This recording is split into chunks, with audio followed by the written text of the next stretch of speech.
want to talk about Mikel Arteta's plight right now. He has said that Bukayo Saka's latest injury is a worry, but does not regret picking him to play in the match between Arsenal and Lens in the Champions League group stage last night. Of course, he picked up an injury, and Saka set up Gabriel Jesus' goal, but went off with a muscular problem in the 34th minute as his side lost for the first time this season. Saka, 22, had started his side's past 2 games before being withdrawn with injury concerns and is now a doubt for Sunday's crucial Premier League game with champions Manchester City at Emirates Stadium. Mikel Arteta had been asked whether he regretted picking Saka against Lens. Arsenal boss Arteta said no, it was a knock that he had the other day and he was perfectly fine. Now, England forward Saka has been an ever-present in Arsenal's side and has started 87 consecutive league games. So much of the Gunners' attacking play goes through Saka that it was no surprise their tempo and energy significantly reduced against Lens following his departure, and they slipped to a disappointing loss in Group B. This whole thing seems to come at a very bad time, but I want us to hear what Mikel Arteta actually said in full.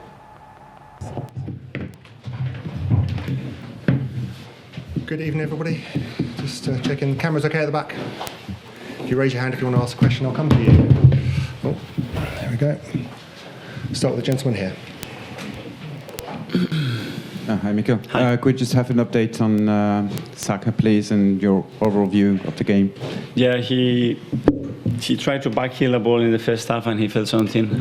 It was something muscular and he wasn't comfortable to carry on, so we had to take him off. Gary from Sky. A lot of Arsenal fans, and obviously England fans, worried that it might be serious. Have you spoken to him? Have you said anything to you? I know it's early days, but...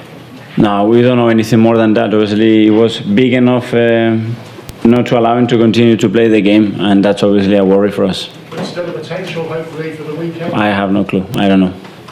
Was the game tonight affected by the interruption to your preparations? No, let's not put excuses. First of all, congratulations to Lens. I think they are really good sides, really well coached. We knew it was going to be a really tough match. I think we started the game and straight away get grip of the game, scored the goal, made the most difficult thing, and we were in total control of the game. One isolated situation, we conceded, and again it was game on. We started the second half really good again, have a huge chance with Leo to put it 2-1.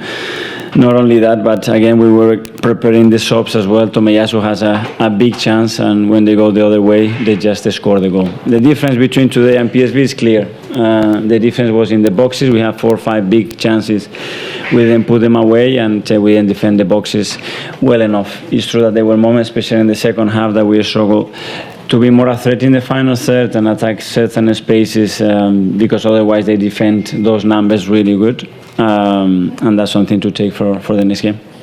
Alton, the Athletic.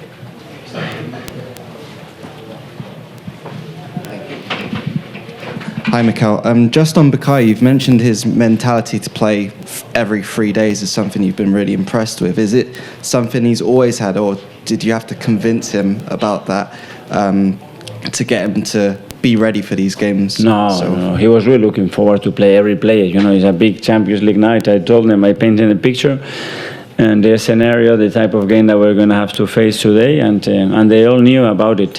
But this is Champions League, so difficult to win, very difficult to win away from home, and today we take a big lesson as well. We'll go to Nick from The Guardian and Mark from The Sun. Hi, Mikel. I know hindsight is easy, but Bukayo's had so many knocks recently, like he's limped out of 2 or 3 games. Any regrets about starting him tonight? No, it was a knock that he had the other day, and he was perfectly fine. It was an action, it was the back heel. It's an action that can produce that type of injury. Let's see what the extent of it is, and afterwards it's too late as well. Top managers tend to prioritize competitions, especially when they know they have a player within the ranks of the squad that is a player they can't do without in the most important games. Saka is that for Arsenal, as Mikel Arteta made a huge mistake playing him in the Champions League group stage. In just the second game of the group stage matches. Yeah, I quite agree with you. Bukayo Saka is actually would I say, is the heart of the team. If you look at it statistically as well, it backs it up. He has had at least one goal contribution in every single competition he has played in. Even in the Community Shield, he has an assist against Man City. Even in the loss from penalties, where he assisted Obama in that equalizer when Man City took the lead. He also has a goal in the Champions League and an assist in the Champions League against PSV. He has goals and assists in the Premier League, 4 goals, 2 assists. So in every competition, he always has a say what Arsenal does. Now, according to Thierry Henry, the former legend of the club, he said something pivotal.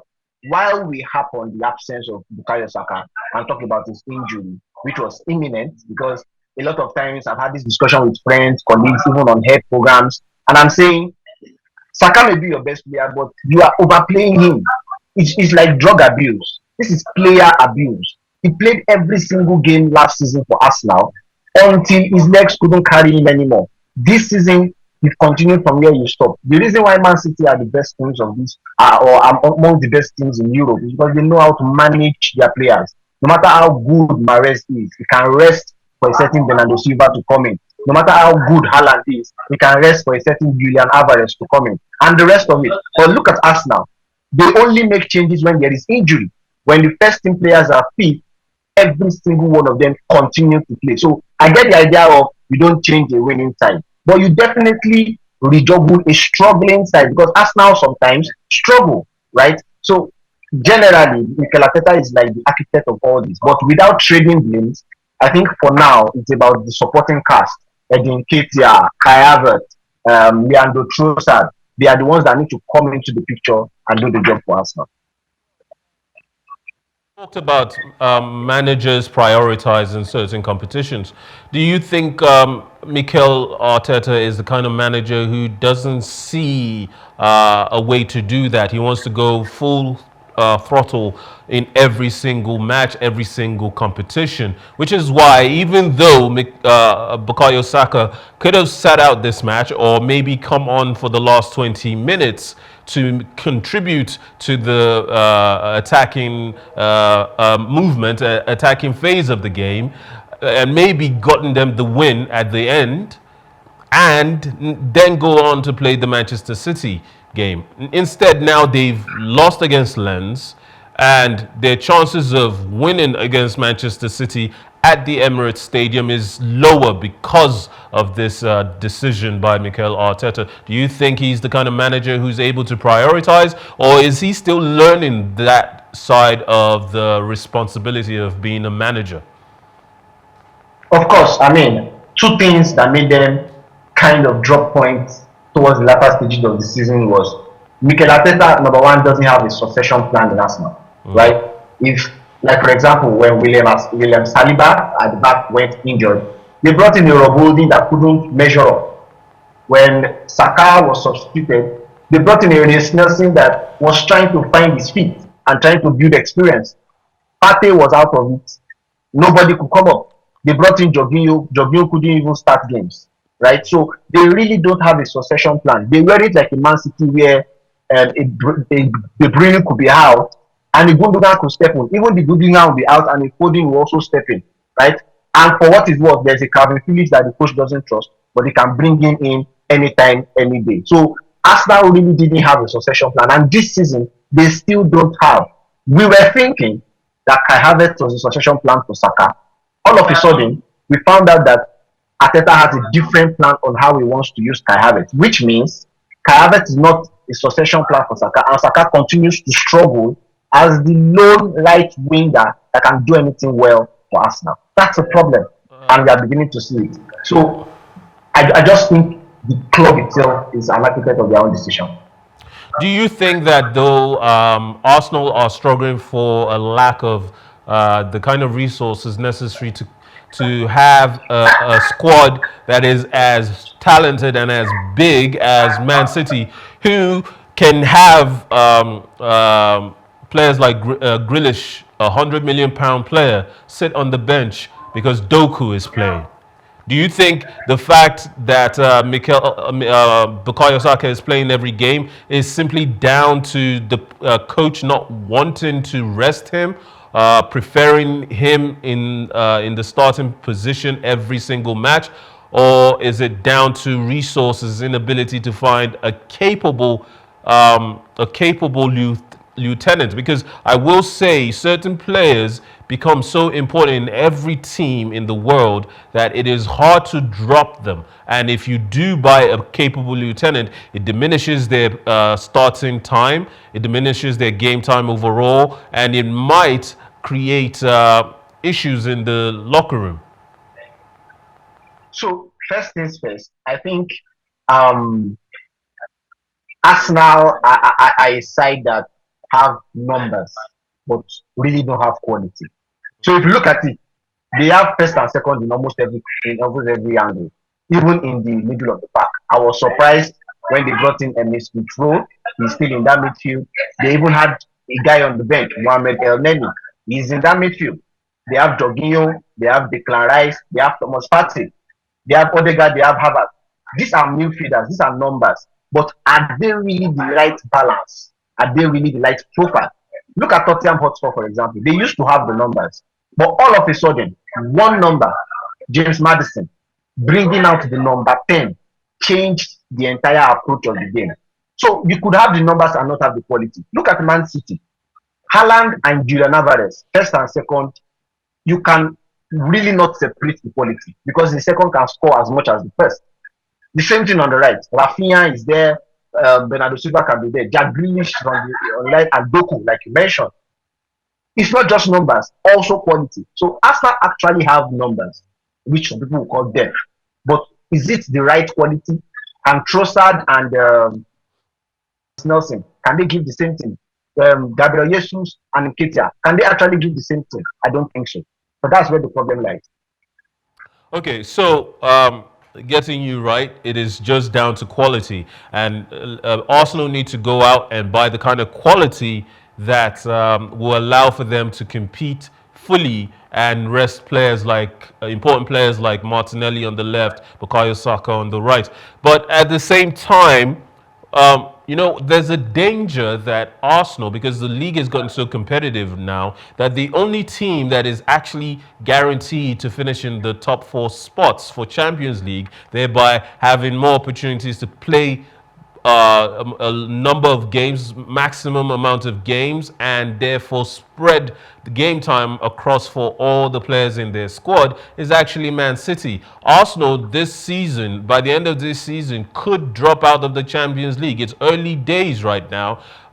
There's still a lot of positivity, a lot of optimism that Arsenal could challenge Man City again for the league title. But before then, we have to consider that there is a possibility that the likes of Manchester United might pick up steam if they manage to get over their current hump and issues in defense. Chelsea look like they're ready to start playing better. The last 2 games may have given them a psychological bump. The likes of Newcastle are still there, beating pretty much everyone. And even Aston Villa this season look like they are capable of vying for the position that Brighton stole from one of the top clubs in Europe for this season. So it says a lot about the competition that is currently in the league. Even Tottenham under Ange Postecoglou is looking like a potential title contender because they haven't lost this season. So with all these teams vying for a top 4 spot, and maybe by the time we get to January, we'll start to say, okay, Tottenham are still in it, so they might be title contenders. Manchester United might actually get back to winning ways and be title contenders. Liverpool are still very much title contenders even right now.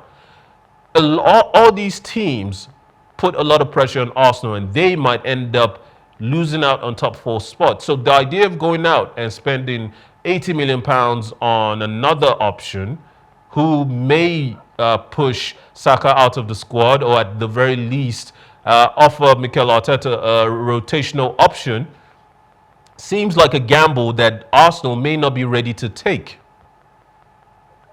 Absolutely. While you were mentioning clubs, I was telling myself that if you didn't mention Tottenham Hotspur, I would ask you to restart the roll call again until you mention Tottenham Hotspur respectively, because I think we are not respecting those guys enough. They are actually the silent favorites. You said it yourself, they are yet to be beaten, although it's early times, but they've shown that they can go.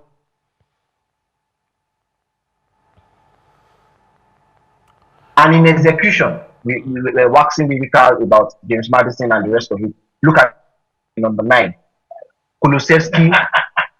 It looks like they did a CIA way of bringing him into the club. For some reason, he's beginning to become marvelous on the ball. So generally, Tottenham Hotspur, and let's not forget, they are out of the League Cup. So they, alongside Chelsea, really don't have much games outside England. Those are the things you need to consider as well in trying to manage your squad and manage the type of games you play. So Arsenal, they will be a victim of last season. They were second best. They did their best of being at the top for like 98% of the time. And they're coming into this season where they have to top that instead of progression. So that's where the problem lies. They have to beat what they did last season, which means win the league. Yeah. Yes, definitely. A lot of pressure has been piled on Mikel Arteta, mostly by his own doing, because he brought Arsenal to such a competitive position last season, and for the longest time, they looked like they would win the league title. And some would say it was just down to bad luck, a confluence of issues related to the fact that Arsenal just aren't as strong a squad as Manchester City, and Manchester City are full of champions who have been there, done that, and know how to do it all over again. Final question on this particular topic. If Mikel Arteta is to go into the game against Manchester City on Sunday, what will be his backup plan for replacing Bukayo Saka? Because right now he says it looks bad, Bukayo Saka's injury. So if Bukayo Saka is definitely ruled out of that game, who does take up the number 7 position or number 11 position? Because, you know, that used to be the number 7 position, but Cristiano Ronaldo changed the definition of that number. So who takes up Bukayo Saka's position on the pitch? Because there's obviously Vieira, and there's also Kai Havertz. But you said earlier that it seems Kai Havertz wasn't brought in to be competition for Bukayo Saka. Yeah, I said that, but I'm beginning to rethink that probably the coach will also rethink and he has something better to do up front. Kai Havertz should replace Bukayo Saka. For the love of me, he's really a ghost where he is playing as a double pivot alongside other guys. Yes, they won 4-0 when they tried front. But now, I think if Reece Nelson comes in, who else can come in on that right? And Vieira. Fabio Vieira. And Arsenal don't have that threat they usually have from the right-hand side. The pressure is lost. Now, the next line of pressure is Declan Rice, Havertz, and Odegaard. I really don't see that confidence. But if Havertz plays up front alongside Nketiah or Jesus and Martinelli or Trossard, then he is giving space for Declan Rice, Odegaard, and another holding midfielder in either Jorginho or Emile Smith-Rowe to come in and assist Declan Rice. It will further give confidence to the middle of the pack. If Havertz remains in the midfield, this is just my opinion, and somebody else comes to replace Saka option, I see an imbalance, a tactical imbalance that may affect Arsenal against the Man City side that can hold possession and have better midfielders. Well, I said it was the last question, but actually in thinking through all the possible options that Arsenal and Mikel Arteta could play in Bukayo Saka's stead, it dawns on me that one of the players that has suffered an inability to get into the starting 11 on a regular basis is Maitland-Niles. Reece Nelson. And Reece Nelson now might be this might be an opportunity for him to, because he can play on the right, and this might be an opportunity for him because every time he has played, he has shown a lot of quality. He has shown even goal-scoring threats. So this might be the opportunity that maybe reveals a gem that has gone mostly unnoticed for the longest time. Again, Arsenal have the numbers, they don't have the quality. So look at the top 4 or top teams in the English Premier League and look like they are right wingers. Liverpool, you talk about Saka and Salah. Man City, it's either Bernardo Silva or Rafinha. Chelsea, you talk about Sterling. Brighton, Solimash. Who else? Newcastle. I mean, the list goes on. Miguel Arteta on Newcastle. Now, talk about Manchester United that are struggling. They still have an Anthony that I think is better than Reece Nelson. So Arsenal have the numbers again, but really don't have that quality that can match up to what Saka has been giving Arsenal. All right. That's where the problem will be. All right, let's move on to another manager who...